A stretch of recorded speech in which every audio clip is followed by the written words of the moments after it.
excellent.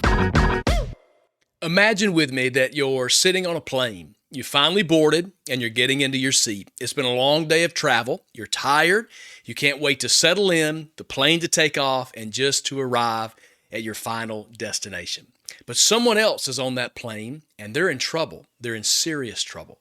Now, no one around notices or suspects anything except for one flight attendant. She's able to see and to sense what other people do not. And she notices and feels in her gut that something isn't right. And that's exactly what happened to Shelia Frederick. And what she did next would change a life forever. Today, we're going to talk about Shelia's incredible true story. And we're going to discuss how thousands of other flight attendants are being trained to have the abilities to see the things in the same way that Shelia did. Together, we're going to learn why training our teams is so important. So welcome to the Mind Your Business podcast, the podcast for whatever business is on your mind. Let's get started. Well, that's excellent.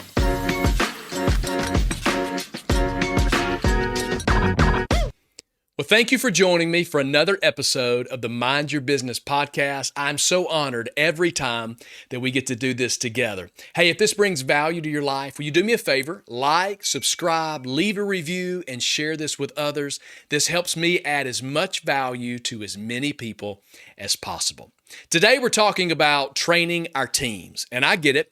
Training teams is one of those things that just feel like a chore. Most people don't want to prepare for the process. Most people don't want to study up, get it all together.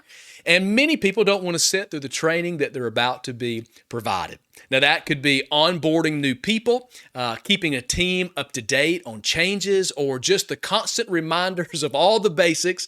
Training, as we all know it, can just be frustrating. People forget things. They get distracted. And the reality is, most of the time, our employees just don't care as much as we wish that they would. But I want to help us just remember the why. Why do we do trainings to begin with? Why do we provide it? Why do we take the time? Why do we spend the money? Why don't we put the energy into training? Well, training isn't just about handing over information. Many of us think that training is just about taking information that's been brought at the top and then passing it all the way down to the bottom. And really about checking a box to say, this is the new information and we've passed it to all the people it's been stated, so we have done our job. But really, training is about preparing people. It's about preparing them. It's about empowering them. It's about equipping them to act when it matters the most. And I mean some of the things that you don't even realize are going to take place. Sometimes those moments come when you least expect it. And that's exactly what happened to Shelia Frederick. Shelia was working as a flight attendant for Alaska Airlines on a flight from Seattle to San Francisco. And this took place back in 2011. And she noticed on the flight there was a teenage girl who was about 14, maybe 15 years old. She described her as a young girl with greasy blonde hair sitting in the window seat in aisle 10. She said the little girl's appearance was really just someone who had gone through pure hell. That's the way Shelia described her. And she said what made the situation even more odd was that she was traveling with this older gentleman, yet he was well-dressed and seemingly well put together. So Shelia wondered to herself why the girl looked so unhealthy and untaken care of when the man she's traveling with would just seem to be so put together. So Shelia, just out of her curiosity, she walked up and just tried to engage in conversation with a young lady. But quickly she noticed that the young lady's response was also odd.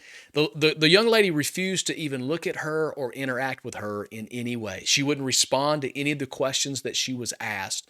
But instead, it was actually the man who insisted on answering all of the questions that Shelia would ask. And then as he would answer, she said that his answers were just sort of rude and they were defensive, almost like he just wanted her to go away and to go away quickly. Now, if most of us were put in Shelia's shoes, let's just think about it for just a second. Most of us would probably just ignore the situation. we probably would just check the "that's odd" box that we have in our brain. You know what I'm talking about? When you have an interaction and you go, well, that was odd, but you don't do much about it. You just go on about your business. And to be fair, Shelia was busy. She had other passengers that she had to worry about, and she had a lot of things that she herself was responsible to do. After all, she was working. And most of us would understand that. We would have understood had she just moved on with what she had to do. She could have just gotten into her pre-flight briefings, her safety demonstrations. She could have talked about the emergency equipment checks. She had to prepare and provide all the in-flight service. She had to respond to all the people who are pressing the buttons, who need something on the plane. You know, people are going to people, right? But Shelia said that she just knew in her gut that something wasn't right. She could see something. She could sense something. And she said she was determined that she was going to do something about it. Now, what she did next was brilliant. Shelia wrote a note for the girl, and she left it on the bathroom mirror. And then she went to engage conversation with the girl, and under her breath, she asked the little girl to go to the bathroom, to the very spot where she had left the note on that mirror. And the girl's response was Sheila's worst nightmare. The girl wrote back on that note with these words, "I need help." So Shelia immediately called the pilot. She told him about the situation, and when that plane landed, police were waiting at the terminal to arrest this man. See, because of Shelia and her bravery, because she had responded in a situation that no one else even sensed or could see, this girl was rescued from a nightmare. She'd been rescued from human trafficking. What a powerful, true story. And today, because of situations just like this, thousands of flight crews are trained in what to look for so that other lives can be saved, just as Shelia had done for this young girl. Today, I share this powerful story just in order for us to ask ourselves as leaders an important question. And I really want to challenge you to answer this and ask this to yourself. How do we train our teams to be just as sharp and ready as Shelia? But whatever field or work that you may be in, how well do we train our teams to be just like Shelia? Because most of us, when we approach training, we do it with dread. We do it with the intent to check a box, to say that we did it, and we move past it. Many of us, if we're honest right now as a leader, I want you to ask yourself, how much training have we omitted because we didn't want to take the time, because we didn't want to spend the investment? Is my team actually prepared for moments just like this? And I don't mean that your team may interact with someone who is traveling or finds themselves in danger, but I mean, is your team prepared to make the biggest differences in the moments where decisions need to be made? Just imagine right now if your team was as attentive to spot the little things that make the biggest differences. I mean, to be able to see all the details, the day-to-day, the interactions, and just spot those little bitty things that most people miss but would make the biggest difference. Just imagine if everyone in the middle of all of their busyness, in the middle of all of their responsibility, were able to see, were able to sense what other people couldn't. The investment you make in training your team, I want to remind you, is more important than you may think that it is. So if we want our teams to perform at the same level as Shelia, noticing the small details, being empowered to respond with confidence, and to be able to make a difference, then we have to train our team well. And in order to do that, I want to offer 4 qualities that I think should be a part of your training framework. Now, in all of our settings, in all of our environments, in all of our organizations, our training, our content, and our outcomes will all be different. We have all different scenarios that we're talking about in our environments today. But these 4 qualities that I'm going to share can be infused with whatever framework it is that you're using to train your team. So let me offer you these 4 things that I think can enhance your training. Number 1, I would encourage you to make the training real. Make it real. Make it relatable. Make it something that can be applicable to the person who's sitting in the room right there and right in the moment. So let me just challenge you in this to set the tone. Think back to the last time that you personally sat in a class where you were being instructed. Think back to the last time that you sat in a training or just any situation where people were giving you information. I would challenge that for most of us, the number one thing that most people ask themselves internally, sitting in that moment, is this: what am I going to use this for? Or how does this apply to me? I have flashbacks to sitting in math class, algebra A, algebra B, when we sat there and we were learning all of these equations. And I just said to myself, when am I ever going to use this? How does this apply to me? And then ultimately, most of the people that you're training are sitting there going, how long is this going to last? See, if you want people to value the content that you're delivering, show them how it applies to them personally. Answer the question of how they're going to use it, because they know what they do every day, believe it or not, better than you do. You may be the manager. Yes, you may be the leader. You may be the owner. But a person who sits at that desk, a person who's on that job site, the person who is day in and day out, minute by minute, hour by hour, performing that task, they actually know it a lot better than you do.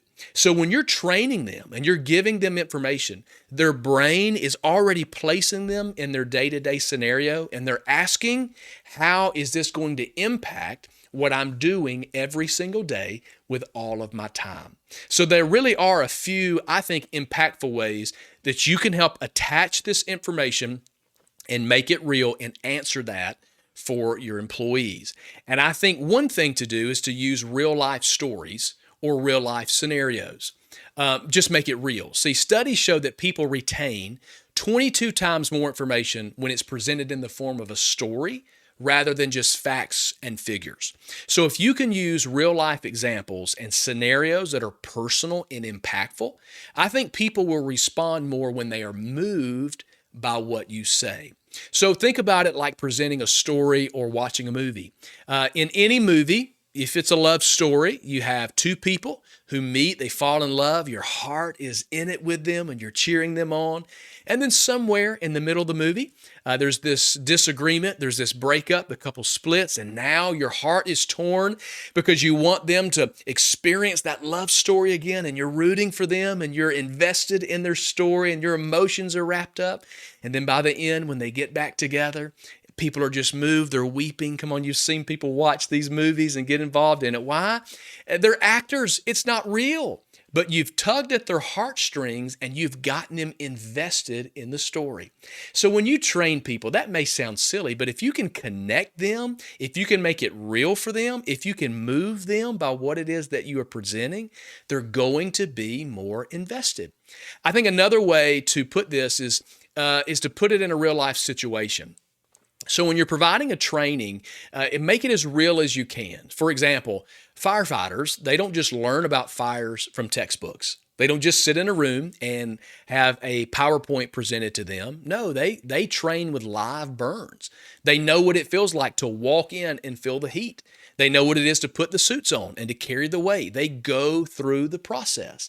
I was personally involved in a SWAT team training recently where I was responsible for role-playing the police officers. So I had to interact with the SWAT team, and they had the responsibility of coming after me. It was one of the most lifelike and real-life situations that I had ever been in. It was as close to real as it possibly could be, with 30 police officers, SWAT team members, coming after me with guns. See, the closer the training is to reality, the better people will perceive it, the better they will retain it, and the more value they will get from it. Now, that's different for every one of us in every situation. I know you can't take your team out and put them in a live burn, but you can, in your environment, make it as real as possible.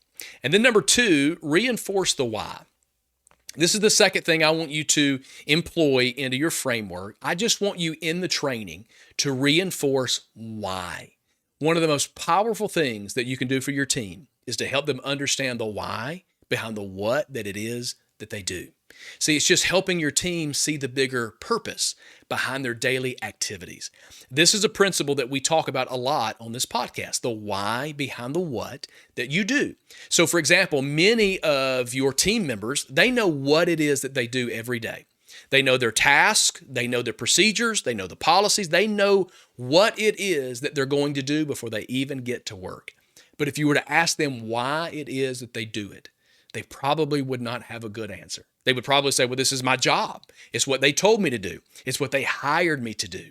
But if you can connect the dots of the why and the what, then it becomes powerful. And you need to do this in your training as well.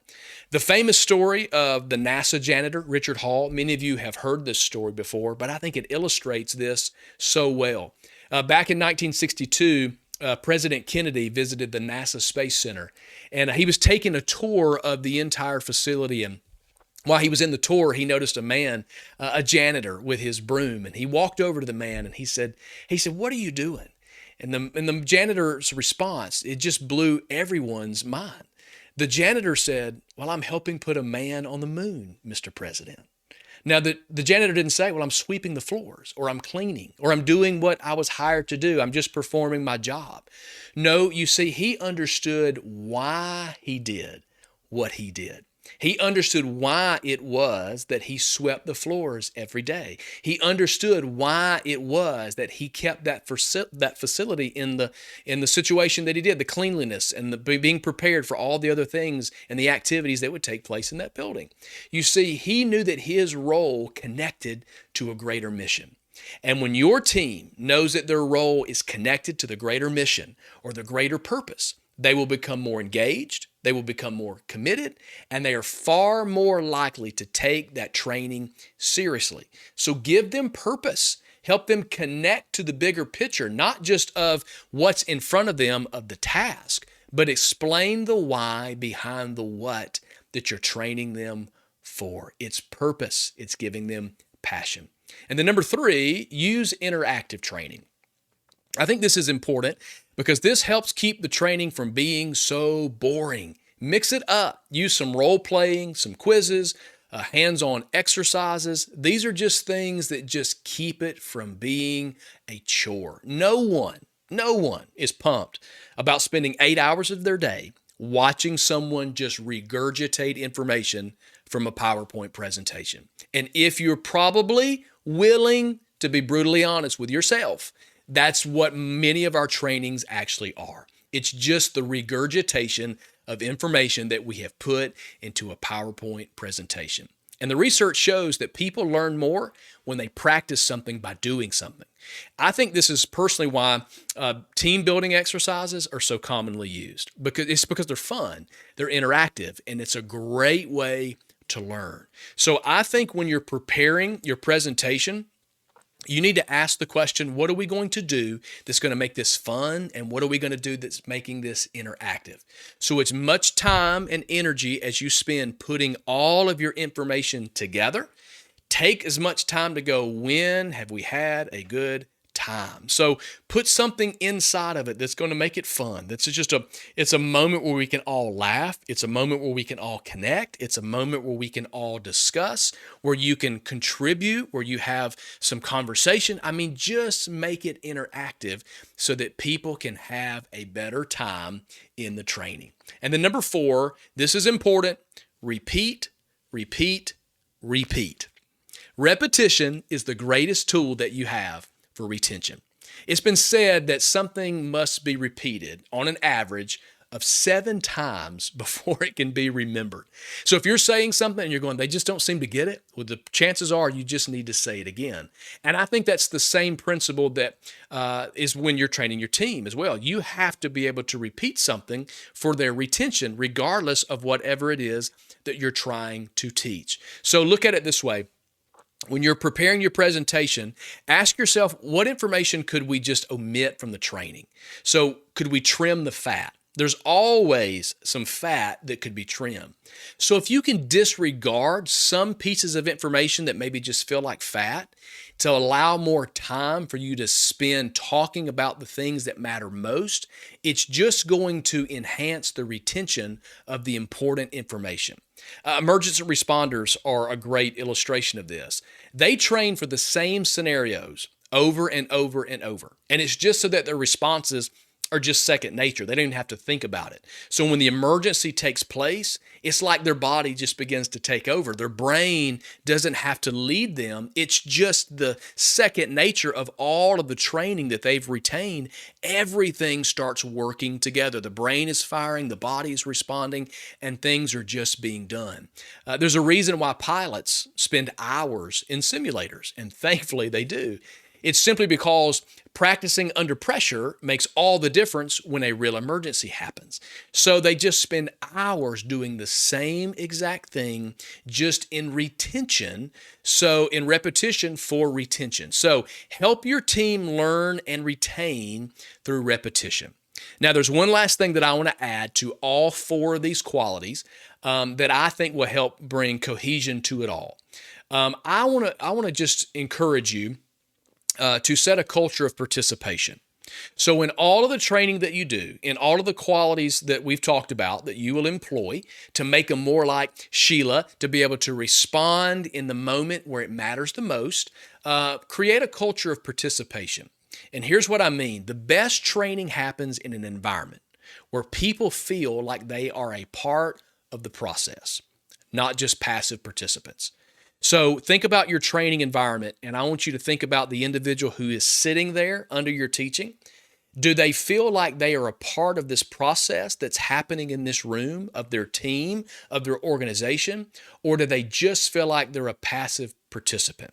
So, for example, in workplaces where safety is a priority, like production plants and those sort of extreme environments, employees are trained to see something, say something. And this is for everyone's safety.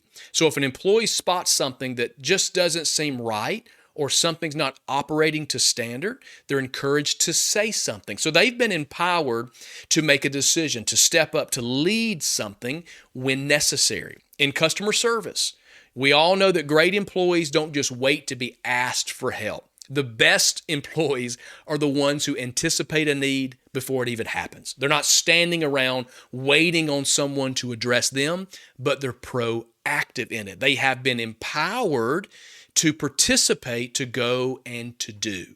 Managers, the greatest managers, are not people who react to problems. The greatest managers are the ones who notice patterns before they become a problem. So when we build a culture of participation, everyone is empowered to be a part of the solution. See, you've given them an opportunity to participate and not just spectate. It makes them feel like they have something valuable to offer. And I believe this goes a long way in helping a person's desire to grow and to get better when they are empowered to feel like they have a part to play. So here's the takeaway. Training isn't just about compliance. Training isn't just about checking a box. It's not about saying that we handed down the information from the top to bottom. Training is about preparing people to recognize and respond in critical moments. We want them to see and sense what other people don't. And we will all have moments where we just need our training to kick in. We're just like those emergency responders when everything starts firing on all cylinders. They don't have to think about it. Everything just starts taking over and leading because of the training. That's how we want our teams to respond. But the question is, are we training them well enough for when those moments matter the most? Have we been able to train them for these things to kick in second nature so that they can respond and do what other people can't? Let's be the kind of leaders who train our teams to better themselves and each other. So thanks for listening today to the Mind Your Business podcast. I hope this brought value to your life. I hope it was helpful. And if so, I want to ask you to like, subscribe, and share this with your team. Share this with someone who's going to go out and lead a team today. And I want to just remind you, this is a part of what I do. So if you need someone to come in, help lead your team, empower and equip them, I would love to work with you. But until next time, I want to encourage you to go and mind your business, and I'll see you on the next episode of the Mind Your Business podcast.